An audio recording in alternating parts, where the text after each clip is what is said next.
Greetings from Sabil, dear friends. Greetings from Jerusalem. Today is a beautiful spring day in Jerusalem, and it's a pleasure to be with you all as we address a very important and interesting topic.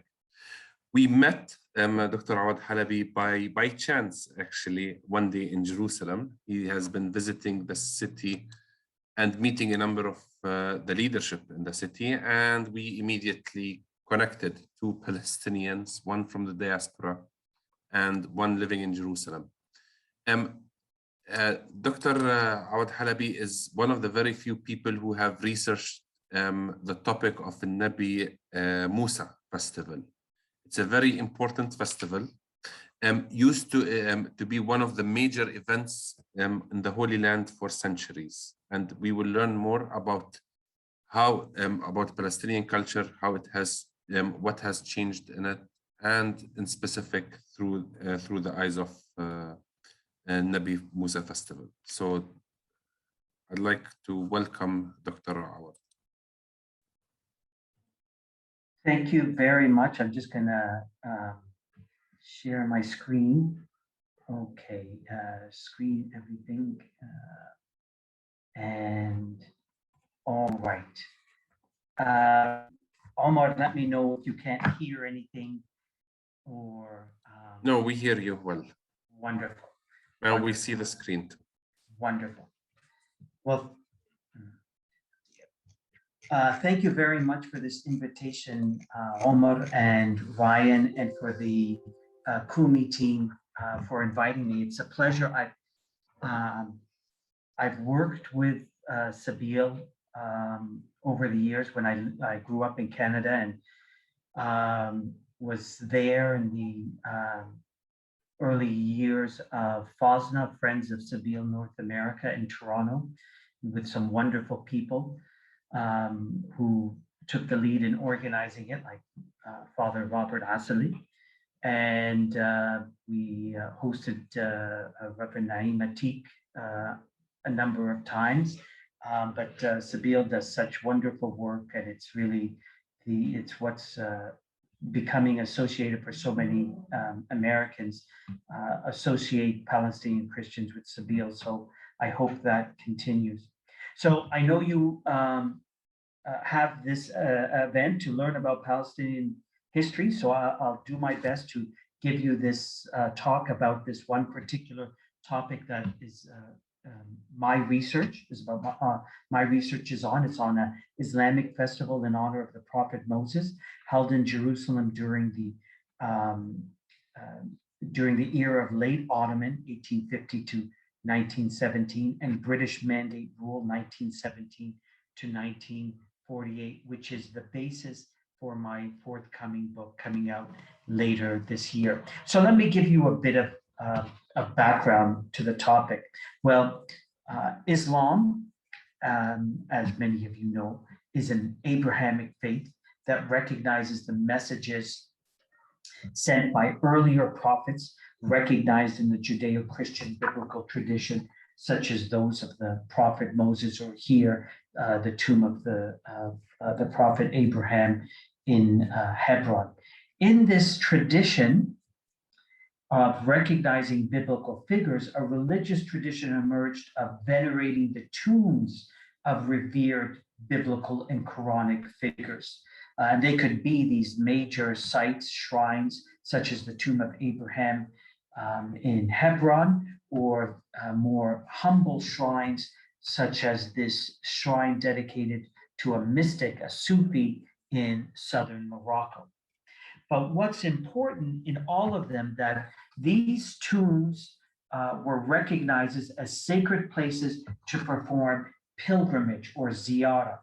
And pilgrimage is an opportunity for a worshiper to make a more immediate connection to the divine, as the pilgrims sought barakah, blessings from the entombed, hoping to receive blessings for their health, their safety, or especially women seeking the health of their child, praying for the health of their child. It's at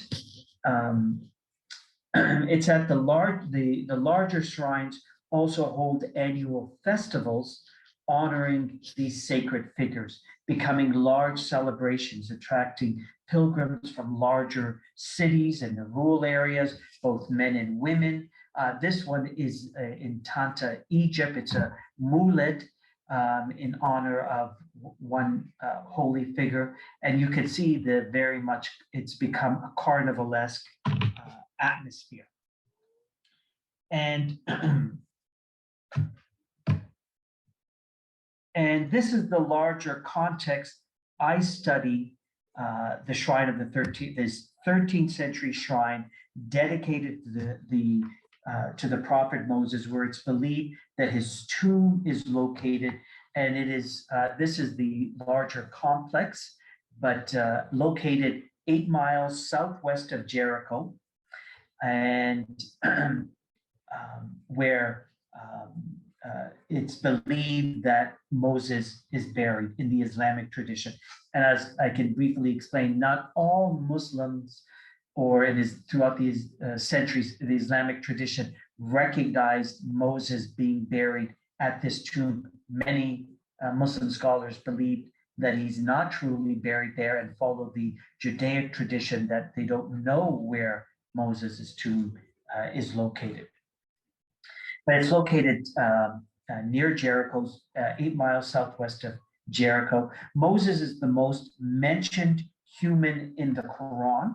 There are multiple sites that claim to be the tomb of Moses, such as the site of, there's a couple sites south of Damascus, one in the Irbid, Jordan.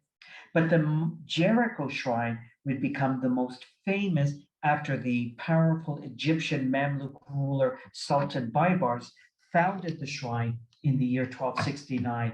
And this is what he constructed, a dome over what was believed to be the tomb of Moses and an adjoining mosque. So these green domes are the original sites of the shrine, but then it was expanded over the centuries to accommodate thousands of pilgrims during the annual festival, as it became a shrine, a site of traditional worship. And really, traditional worship is what most pilgrims worshipped at the shrine. And what I refer to as traditional worship consisted of pilgrims arriving to the shrine, engaging in acts of worship that had minimal oversight from religious officials, such as lighting votive candles or touching the sacred covering of the tomb. And this is the tomb of Moses, and the sacred banner, the sacred covering of the tomb is itself a source of barakah, a source of blessings for pilgrims. This is the era when the boundaries between what is referred to today as popular Islam and official Islam were largely blurred.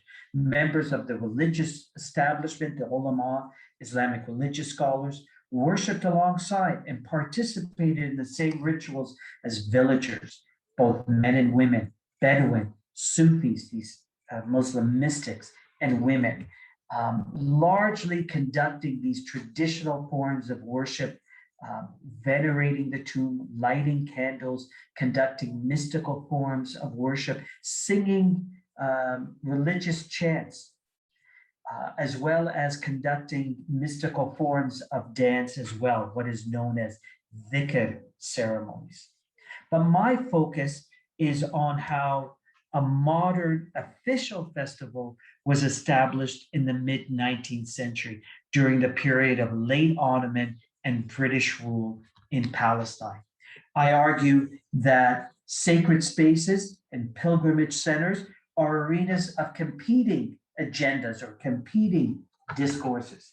I study how the participants of the festival from 1850 to 1948, this modern era, those from more powerful social classes, such as Ottoman officials, urban notables, and after World War I, Arab nationalist leaders, British colonial officials, and those with limited political influence, such as younger Arab activists, Palestinian peasants, both men and women, and Bedouin, as well as I can explain in the question section, anti-Zionist Jewish communists, each attempted to structure the symbolic order of the festival. What were these symbols that each social group tried to control? The rhetoric that is projected at the festival, the images that are projected, the rites that are performed, who gets to be involved in the ceremonies and participate, and the processional routes each of the various participants and pilgrims took. By ordering the symbols of the celebration, each social group attempted to define how they understood a range of social and political messages about modernity, identity, politics, Islam, gender issues, and colonialism. This is my larger argument for this study and what I wanted to tell you about here of the festival. And part of the larger context is really the arrival of a modern era and the arrival of modernity to Palestine and the larger Ottoman Empire by really accelerating in the mid-19th century. This is when the Ottoman state initiated new modern reforms to government, introduced secular laws, promoted Western technology. Political leaders and the elite began donning Western fashions. They sent their children to schools that had a Western curriculum. These modern reforms allowed the Ottoman state in the mid-19th century to collect taxes more widely, conduct censuses, and recruit soldiers more effectively, and especially to impose the authority of the Ottoman state and the urban officials on the people of the rural areas.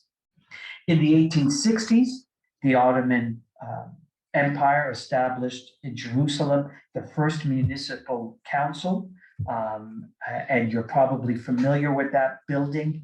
It's still present, the Jerusalem Municipal Council building that was built in the early 1860s.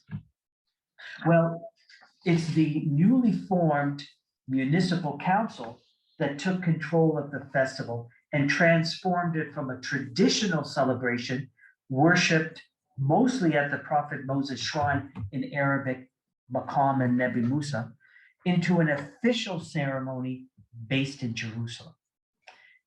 They're the ones who really initiated this change.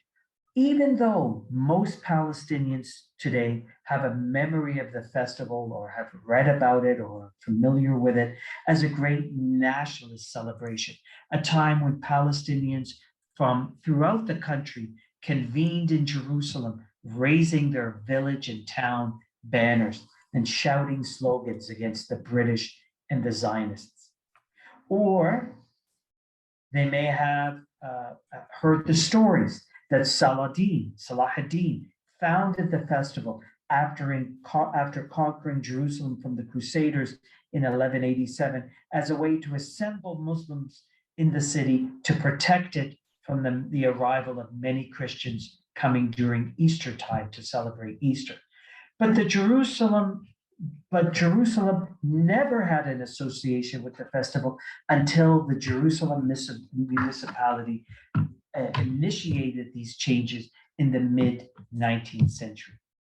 The first changes they introduced was to make it a new modern ceremonies, required pilgrims to be organized as contingents, termed mawqif in Arabic, to gather first in Jerusalem. There would be various contingents organized around larger towns such as Jerusalem, Nablus, or Hebron and their surrounding villages. They entered on designated days. They entered Jerusalem on designated days, raising their village and town banners, led by Sufis playing drums and cymbals, crying out religious and folk ballads. Each contingent, and here they are in this is probably 1918 this photo was taken. You see the many banners representing different Sufi orders, as well as different towns and different villages. Each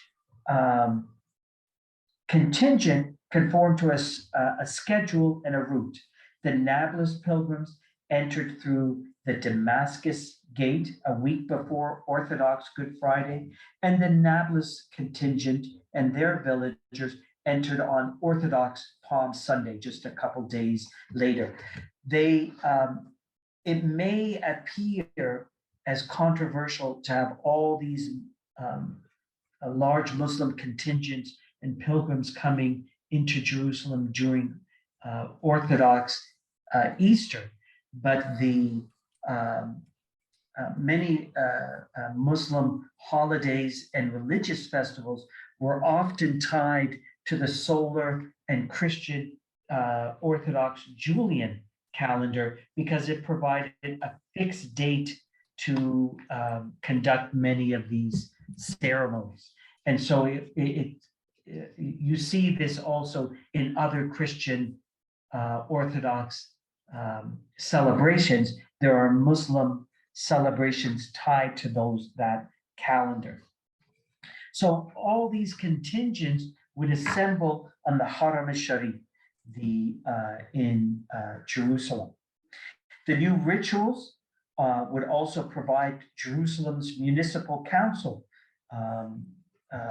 What they introduced, really the new rituals, the Jerusalem's municipal council introduced was really a symbolic way to express the new authority of the urban notables and the Ottoman state, especially over rural people.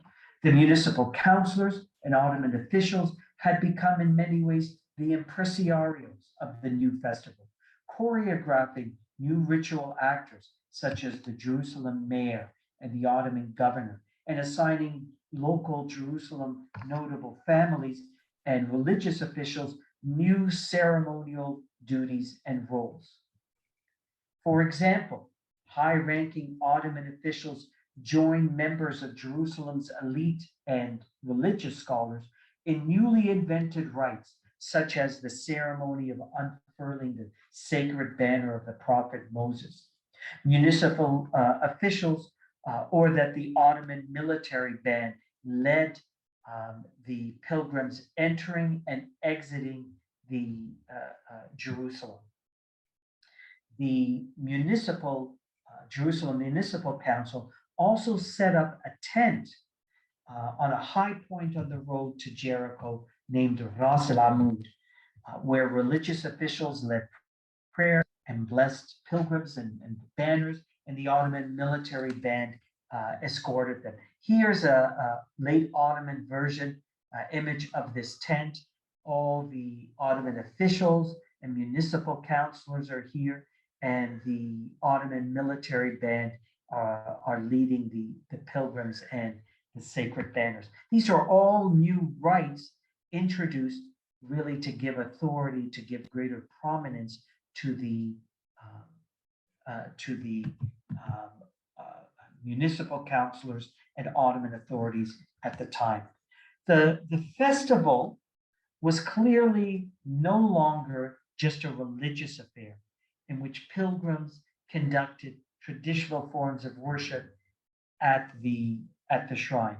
Rather, it became a civic concern, a part of civil religion, where civic officials like the mayor and Jerusalem notables, the Ottoman governor, and the Ottoman military band were able to participate, if not lead, a religious celebration. These new symbols that they orchestrated symbolically highlighted the alliance between Jerusalem's notables and the Ottoman state, especially as the two worked together to impose their authority over rural areas and appropriate Palestine's rural agriculture for trade in global markets, requiring villagers to convene in Jerusalem and watch ceremonies led by Ottoman and Jerusalem officials, was a symbolic expression of this new authority. In the role of audience, the pilgrims were there to validate the messages the elite projected. Or in the words of the founder of the modern Olympics, the crowd has a part to play, a part of consecration, meaning the pilgrims were there to fulfill and validate the messages the festival organizers propagated.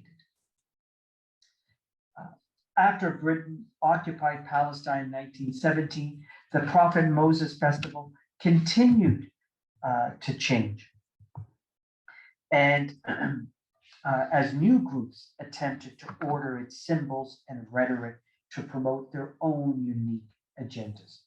The British colonial rulers faced opposition, and they knew that they faced discontent from Palestine's Arab, Muslim, and Christian populations for supporting the creation of a Jewish homeland in Palestine, despite the Jewish population forming only 10% of the country. As a tactic to appear as respectful to Palestine's Islamic culture, British colonial officials appropriated the duties the Ottoman officials used to perform at the festival, such as leading the pilgrims with a marching band. And here you see both images of the British military bands leading the sacred banners. And this is an image from the first festival celebrated under British rule in 1918. In the first Moses Festival celebrated under British rule, Ronald Storrs, I didn't give you a good image of him, but that's him right here. British governor of Jerusalem, was the first to encourage British participation to the same extent as the Ottomans had once performed. And this is Keith Roach. He was the British governor. Here he is some years later receiving the sacred banners in the same ceremonies. As Ronald Storrs said, the festival exposed a dilemma for the British, for it marked the end of 400 years of Ottoman rule in Jerusalem. This is April 1918, only 4 months after the British have occupied the country. The Ottoman forces are still fighting the British in northern Palestine. And it would still be some months later into November that there would be an end to the fighting. And then the official end to the Ottoman rule wouldn't be for another, really until 1922, when British colonial rule was officially established. So 4 months into British rule, they're still fighting, and it's still there's still growing conflict in the country. Storrs tried to address this issue by encouraging the army to become involved in the Moses Festival, to try to show to the Arab population that they continue to respect Islamic culture. So the army was encouraged to provide gun salutes as the pilgrims exited the Haram al-Sharif, just as the Ottomans had done. He collected a regimental band to lead the ceremony, and he proudly boasted, the Mutasharif, that's the Ottoman governors, the Mutasharif's duties I fulfilled myself. A way to understand Storrs's approach to this issue is looking at in how one religious scholar, Jonathan Z. Smith, talked about the Babylonian slapping ceremony, which Smith argues was held at a time of foreign occupation in Babylon. At the Akitu slapping or New Year festival, the rite of ceremonially slapping the king, as the high priest slapped the king, who was now a foreign king, who was from the Assyrians, or maybe the time of Persian rules. This slapping ceremony attempted to breach the incongruity of a people's ideals, native kingship that rules in cosmic harmony with the gods, and the historical realities, foreign rulers on the throne with the potential for cosmic chaos. In questions the high priest asked the king as he was being slapped, the king answered in the negative. I did not destroy Babylon. I did not forget its rights. Of course, this foreign king occupied Babylon, did destroy it. He did forget its rights. The walls of Babylon were breached. So the ritual, by ritually slapping the king, the king makes it appear that he did uphold the ideal that the Babylonians were hoping for, native kingship with cosmic cosmic harmony with the gods. So the ritual, the slapping ceremony, reconciled the ideal of native kingship with the reality of foreign rule. In a way,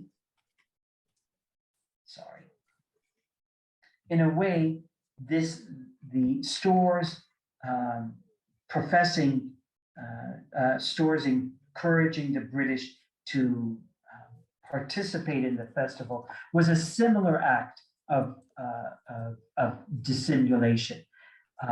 British participation helped to ease this contradiction between the independence Arabs in Palestine sought from the reality of British occupation, embodied in stores saying, the Mutasarrif's duties I fulfilled myself. Remarkably, a film captured the scenes of the scene of the first festival celebrated under British rule. And here we're going to see how there is an anxious Islamic officials, and here comes the Emir Musa Kazim.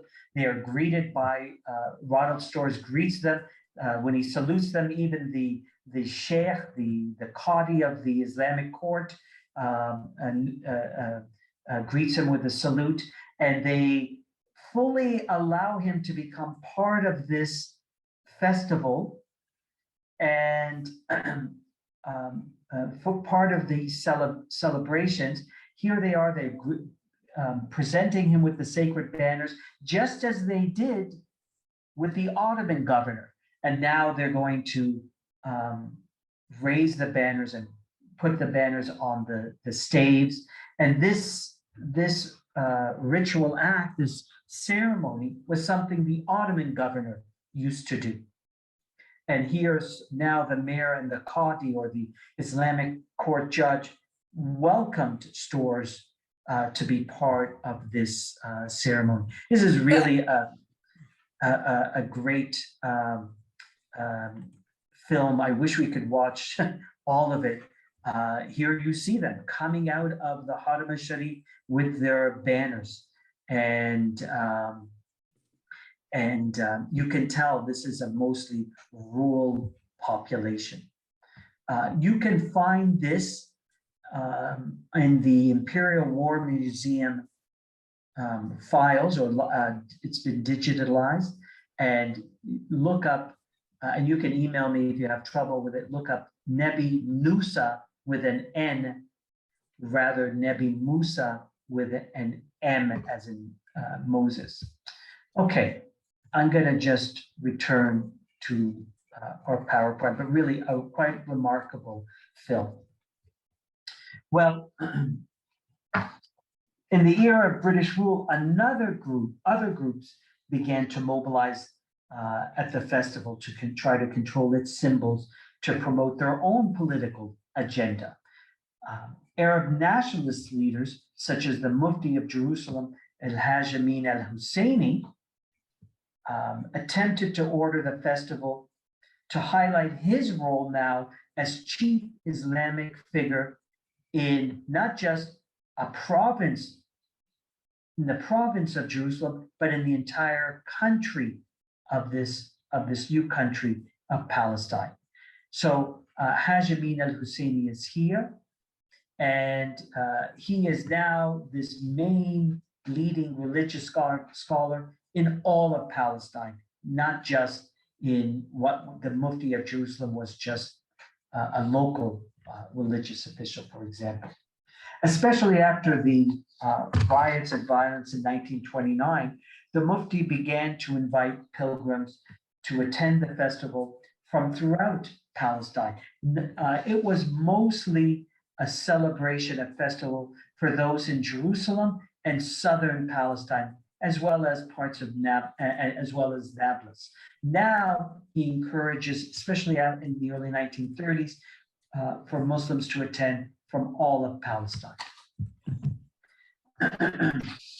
They arrived from centers that had not traditionally attended, such as in the coastal and northern parts of Palestine. While the Mufti Amin al-Husseini helped to nationalize the festival, he didn't invite pilgrims to diffuse an idea of nationhood, a Palestinian identity, nor to assemble pilgrims with the intent to mobilize them against British colonialism and Zionism. Rather, he did it to secure his image as national leader at a time when other groups were threatening his and his family's monopoly over leading the Palestinian nationalist movement. This is why his supporters upheld his conservative brand of politics.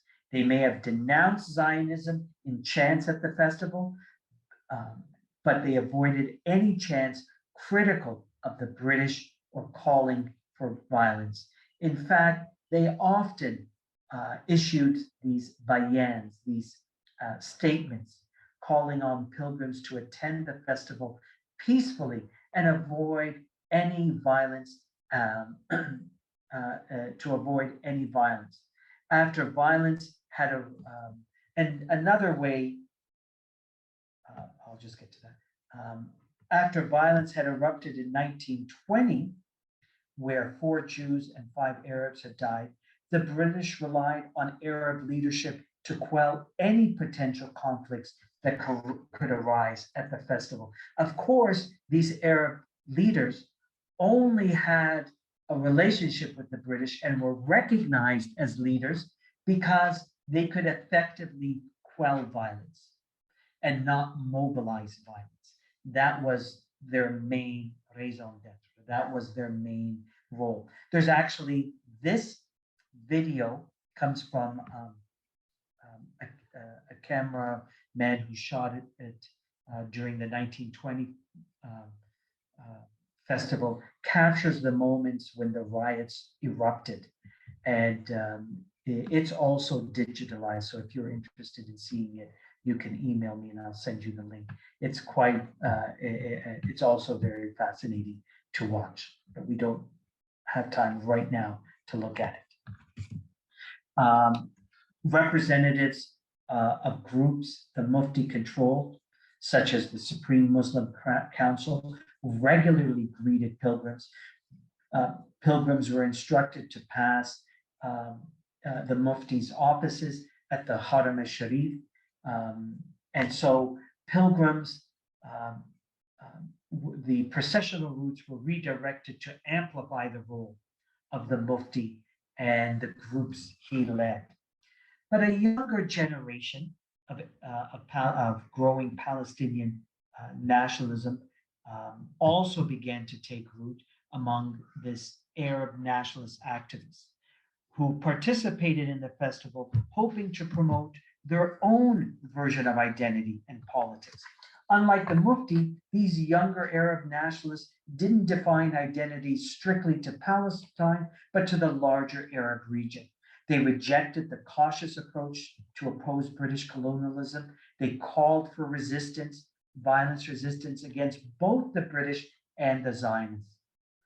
The anthems they chanted at the festival and the unauthorized speeches their supporters delivered upheld an Arab identity, not solely just a Palestinian identity. They very much promoted a pan-Arab identity.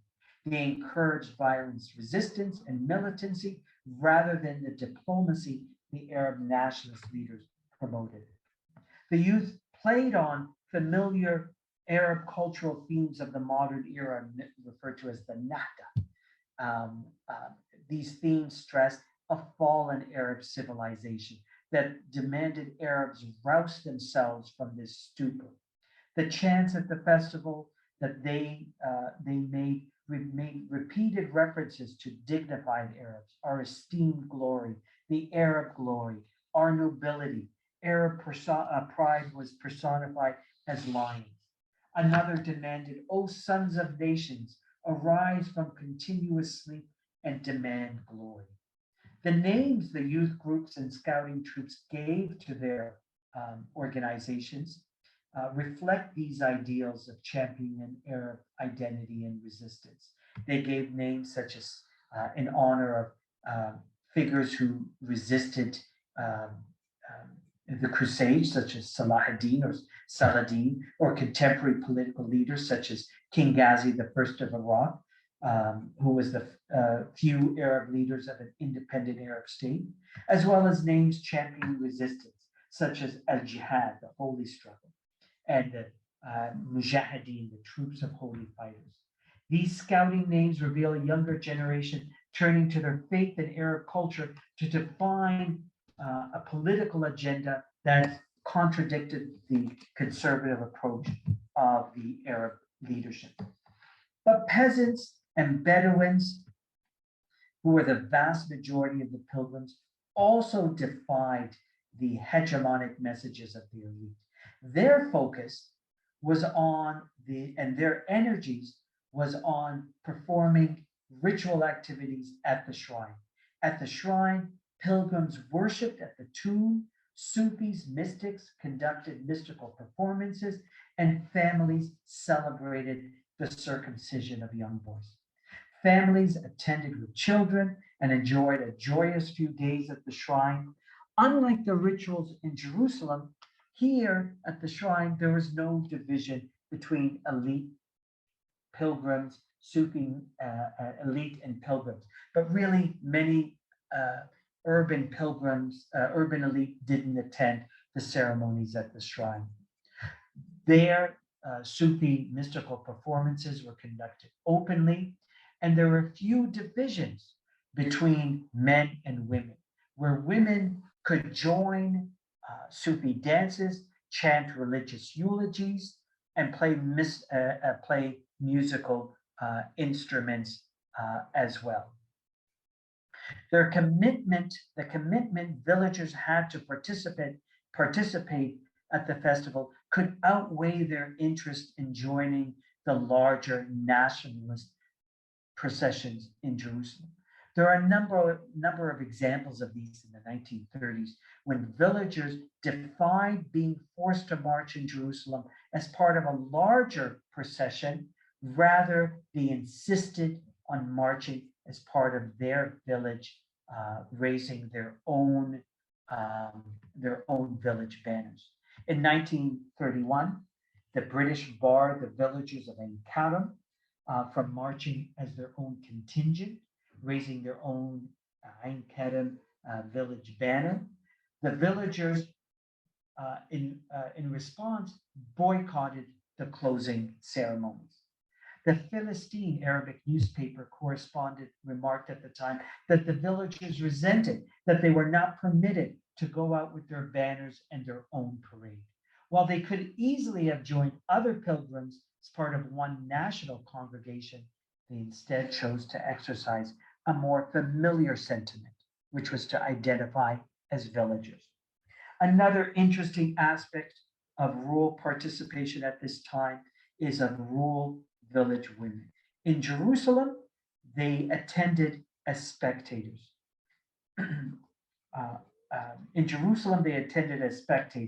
But at the shrine, they worshiped as pilgrims. When I first began this study, I assumed women visited the shrine to escape a patriarchal environment, and that they sought the greater freedom the convivial atmosphere of the shrine provided. This is typified in a quote of Ottoman soldier Ehsan Turjaman, which we now have his diaries or his memoir, really diaries, who was stationed in Jerusalem during World War I. He echoed this sentiment upon seeing women congregating at the Haram al-Sharif at the 1915 festival. He bemoaned how they yearned to attend to be free of the pressures of their husbands and homes. Yet women attended along with members of their tribe and village, the men of their tribe and village, with many accounts highlighting little segregation between men and women, as they enjoyed a joyous celebration where they could partake in folk traditions of singing and dancing. And they participated as pilgrims seeking blessings of the tomb of Moses to heal a sick child or prayers for overcoming infertility. The gender relations they conducted at the shrine and the spiritual worship they conducted were no different what they practiced in their home village or tribe, where in many villages there were often one or more sacred shrines to worship at. Very briefly, I want to discuss what happens to the festival. So I just want to, let me just actually, very briefly, I want to discuss what happens to the festival after 1948 as the shrine fell under the administration of Jordan and then Israeli rule and then Palestinian Authority rule. Both the Jordanians and Israelis regarded the festival as a nationalist, militant celebration, and so they restrict access to the shrine and they don't allow any of the large processions into Jerusalem. And by World War II, the British had also limited the festival, not allowing the arrival of banners to the festival.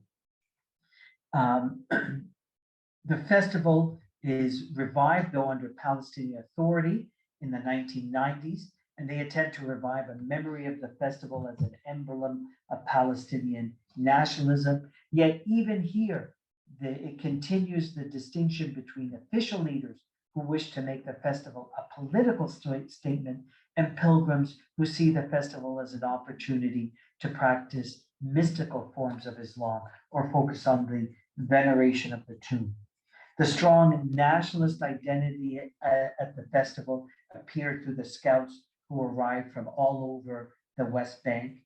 Political speeches were stressed the rhetoric of the Palestine Authority, of a state in Palestine and Jerusalem as its capital, adhering to a model of a two-state solution, appearances of Palestinians' flags, even regular attendance of Abu Natala, the Orthodox Bishop of Sebastian, evoke a multi-confessional Palestinian national identity that is culturally Arab and inclusive of its Christian minority. Yet the Sufis, or Islamic mystical orders, who had long enjoyed worship at the shrine, continued to attend, and that was their focus. The Sufis were largely uninterested in these political speeches and instead focused on worshiping in a common devotional way, playing music and chanting and invoking God's name in what is known as Zika ceremonies in close proximity to Moses' tomb. This proximity represents the essence of pilgrimage, needing to remain as close as possible to Moses' tomb, the source of barakah, blessings, not something that could be achieved by listening to speeches, but only through this esoteric spiritual pursuits. They performed these Sufi rituals unconcerned about the speeches, performing them directly in the mosque, where you can see other Muslims were maybe even unfamiliar with these practices, and took interest in them. Here's two video clips of the Sufis performing their Zika ceremonies at the shrine, at the same time as the political speeches are being held.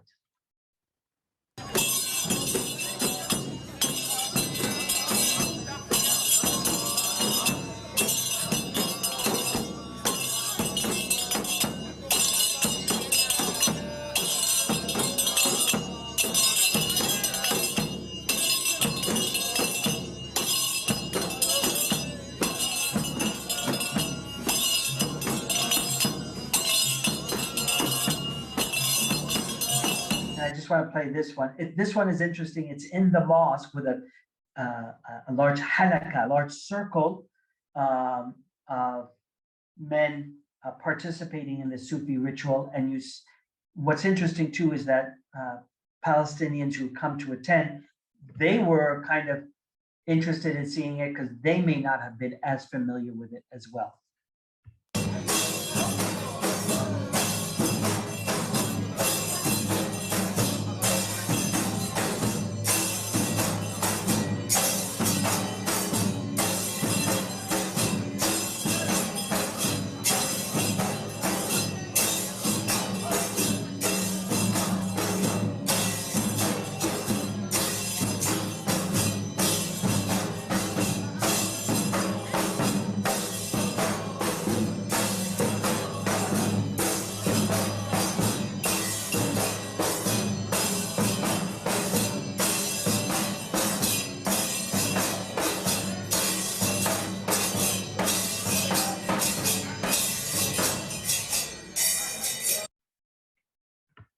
So a very active Sufi presence remains at the shrine. Another aspect of the division between popular worship and official Islam was the devotion more rural women displayed. Women often touched the tomb, touched the sacred banners of the tomb, believing these sacred objects possessed barakah, blessings. Other women performed folk dances, something that was some pilgrims found inappropriate. In the days before the festival, I heard one Islamic official instructing the guards of the shrine to prevent women from praying in front of the tomb of Moses, something he described as antithetical, un-Islamic, because it represents praying to a human rather than to God. In fact, when I was there, I saw one woman attempting to pray, or she did pray in front of the tomb, and this upset another woman, and you can hear her on the recording saying "Mafi" to her. There's none of that. That's not appropriate. So.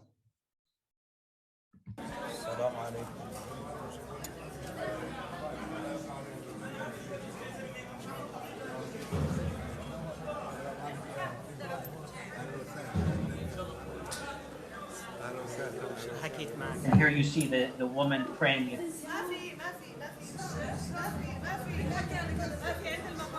And she's telling her there's none of that here. You can't do that here. Last thing, recently, another new ritual actor has appeared on the scene, and that's the Turkish government, where they are supporting renovations at the shrine, but it now also includes performances by honorary Janissary bands or Sufis performing at the shrine in a bid for Erdogan of Turkey to reach out to Muslims, and especially in Palestine. So we could see, as one scholar says, that even after 1948, in its long history, the Nebi Musa festival has emerged as continues to be a symbolic system created in history to meet the changing historical needs and concerns of its participants and organizers. Well, thank you for your patience and listening to this talk. And again, thank you for the opportunity to deliver to you. I know it's a little past the time, so my apologies to everyone. I know I can only tax you so much in a Zoom meeting. But if you have any questions. Thank you very much. Extremely interesting. And for me, this has been a very informative session. There are a number of questions that that we'll try to ask as much as we can. We'd like to not to go over 1 hour in the meeting. Oh, I'm sorry. I went. No, it's fine. We have a little time. So one question is, do pilgrims come from other countries today for the Nabi Musa? They do. They come when Indian Muslims come, Indonesian Muslims, I've seen them come and attend. And so it's kind of gained the reputation of being the authoritative tomb of Moses, even though there are historically multiple tombs of Moses, as there are in Islamic traditions, Islamic history. There are multiple tombs, say, of John the Baptist that Muslims recognize, or multiple tombs of other biblical figures, especially in the Judaic tradition. And so, but it became more authoritative as a result of the patronage of this medieval Mamluk Sultan in the 13th century. But they do come from India and Indonesia as well. We have a question regarding the photographs that you have shown. Do you know, or do you know who are the people behind these photographs? I mean, the people who took these photographs? Most of the ones I used for the Ottoman period and Mandate period are from the Matson collection or the library in the Library of Congress. There's also the Gertrude Bell has some wonderful photos. You can download them, but you need permission if you're going to use them in any way. But I think the ones that are also remarkable are the film, and it shows the pilgrims coming, and it shows the processions, and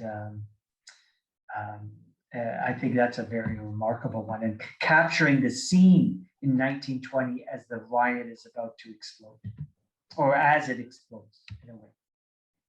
So, but if you look on the Library of Congress, you'll find a lot. I mean, in your research, is there any villages or towns in Palestine that still have the banners? They do. They do, and it takes some hunting, but they do have them. And it was the town banner, the village banner that would be raised in both municipal civic ceremonies, as well as national ceremonies and religious celebrations. So they're quite, they had quite a wide purpose that they served. But different villages that remained do still have them. For many Palestinian holidays, whether they are Christian or Muslim, certain foods and cuisines are somehow connected to these holidays. Is there any like foods or desserts connected to Nabi Musa? There's a Hilwat Musa, the sweets of Musa, which are kind of, if you know it, Omar, you can help explain it, kind of like halava. I don't know. I see it in the old city. What I think when you mention Christian and Muslim holidays and food, it's interesting that Christians and Jews in Jerusalem also participated in the festival as spectators, and they would often greet the arrival of the Nablus or Hebron pilgrims into Jerusalem, throwing rose water on them. They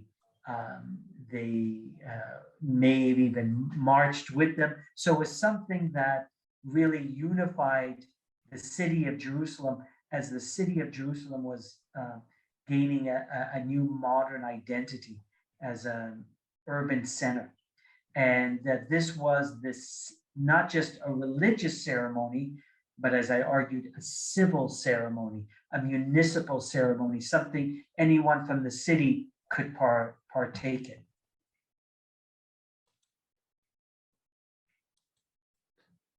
in. Just going through if there's questions that we have missed.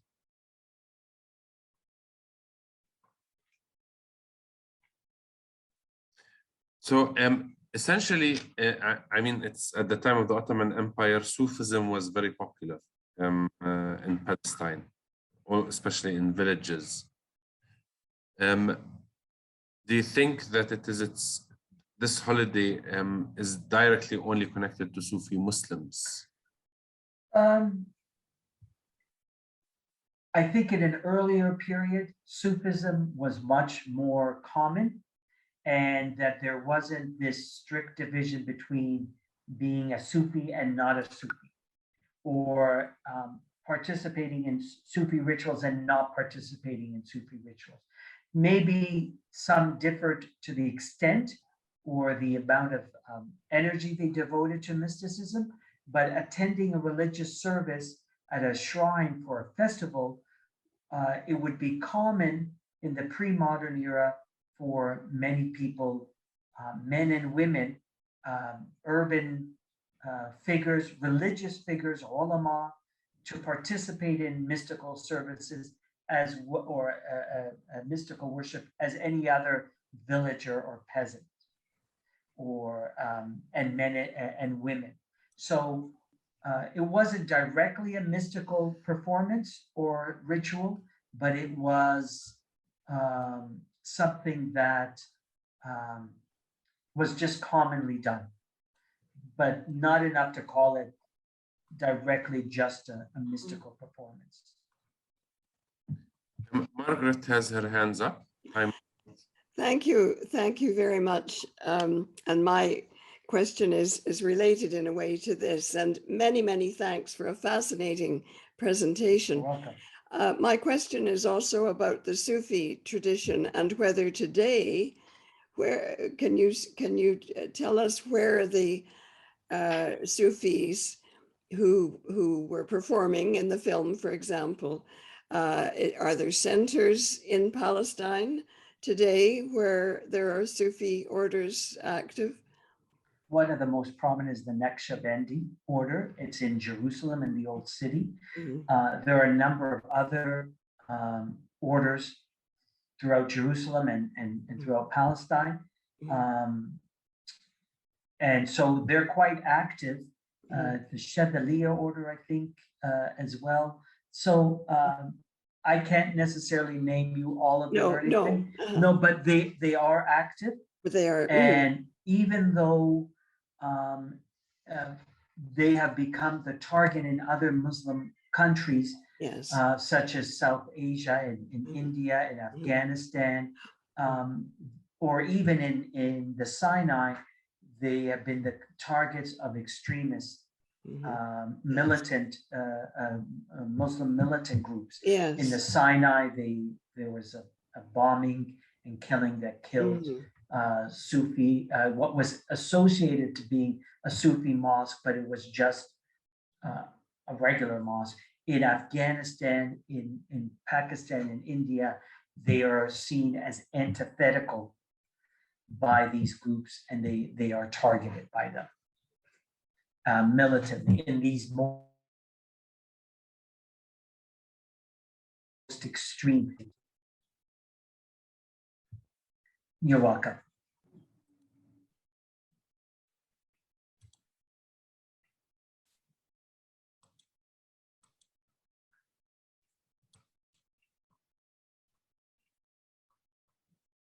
I'm just looking for if somebody else has other. Sure.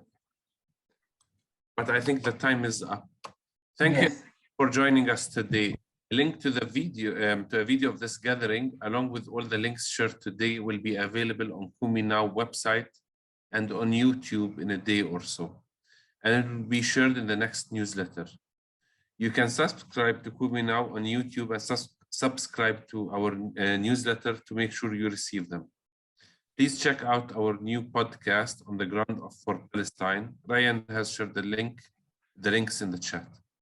We would also appreciate it if you share this session with friends and colleagues who might be interested in this session. We want to again thank our guest, Dr. Awad Halabi, for being with us today. Thank you for your time and for all of your work, Dr. Halabi.